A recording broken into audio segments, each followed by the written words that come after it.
Oklahoma City is coming into its own. Business is good. Development abounds.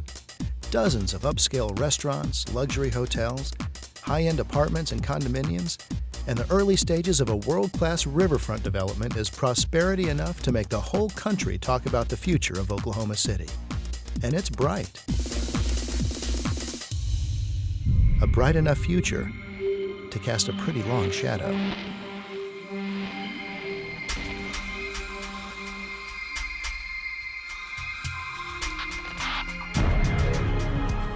The community we serve is between I-35 South and South Shields Boulevard, just across the river from the new Chesapeake Boathouse and practically a stone's throw from Bricktown and all that beautiful development.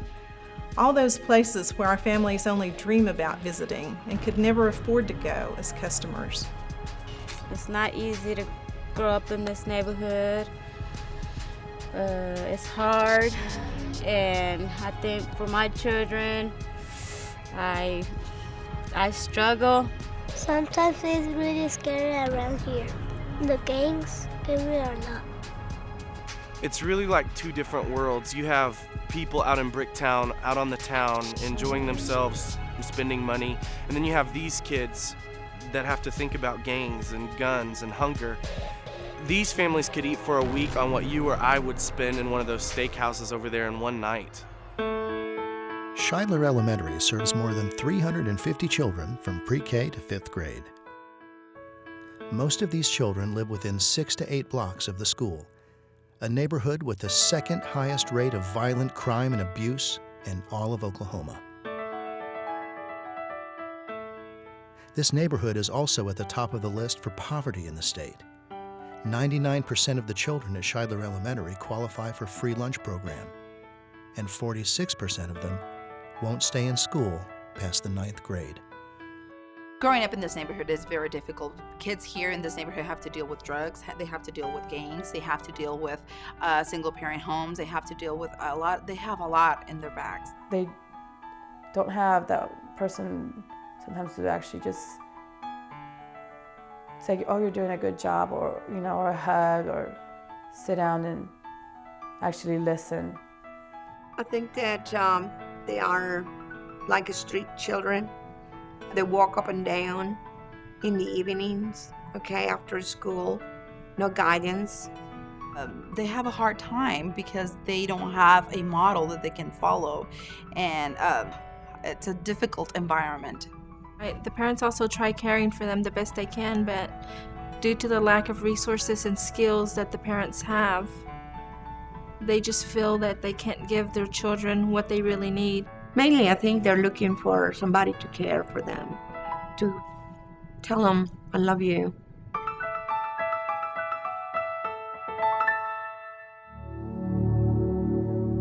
Faithworks was created when I met Miguel while doing volunteer work in this neighborhood. It was through my relationship with Miguel that I became aware of the needs of inner city children. Miguel's one of these children who's faced so many challenges. It's just a miracle to see him now. A high school graduate, productive citizen, he's earning a decent wage, working hard. He's a great example of what we can do. You take these children and offer them the same resources that most children in Oklahoma City enjoy, and they'll succeed every time. Faithworks works well because they can do anything that needs to be done. They don't just offer one thing, they offer many things, because that's what we need, and I needed. Kindness. It's just what they do. They offer kindness, and that's what people need these days. It got to where I stayed with Sally for a while and was taught how to read, write, and spell. That's the kind of kindness we're talking about. Faithworks fills in the gaps. It helps these children access the same resources as children from upper and middle class homes.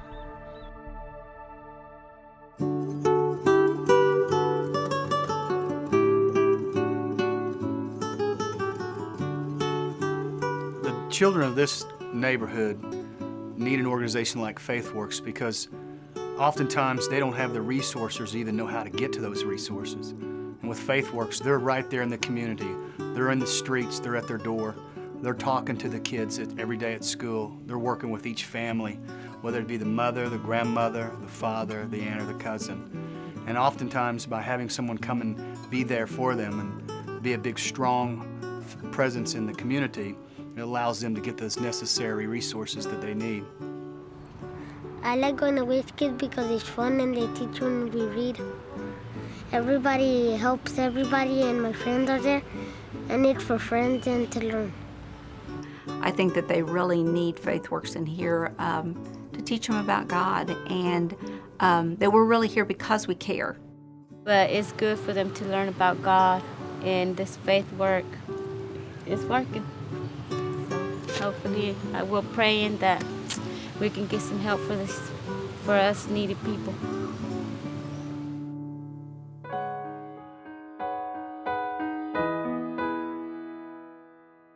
When I came to Oklahoma, I couldn't graduate, and Miss Sally fought for me bravely. I graduated from high school, and now I am in college, and I am proud of that. All of these kids from this neighborhood needs the help from Faithworks and the help from you. If you help, it is gonna be better for them. The thing that makes Faithworks so effective and so different is that it's set up just to do one thing. It's here for the kids. It's flexible. They can look at each child and at each family and tailor the program to meet the needs of both. That's what's so great.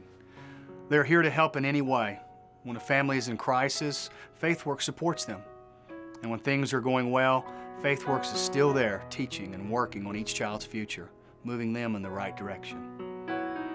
Faithworks is our safe house. That's where we go to feel safe, and if it wasn't for them, I don't know where me and my children would be right now. I think I won't join the gang because it's dangerous and they shoot people. I think I'll go to college. We're really a friend to this community. We do whatever it is that they need us to do, and that may sound strange at first, but it's hard for us to limit what we do when the need is so great. I just really feel, and it's proven to me time after time, that these children have as much potential, intelligence, talent as any child from any part of the city. All we need to do is help them to learn the life lessons they need to succeed. You know, the children in this neighborhood are going to consume resources one way or another. Poverty's that way. So we can either offer positive resources early in their lives to help steer them in the right direction, or we'll just stand by and watch as the courts tell them what resources they'll consume. Education or jail, that's how it's going to be for many of these kids. All I really need is a chance.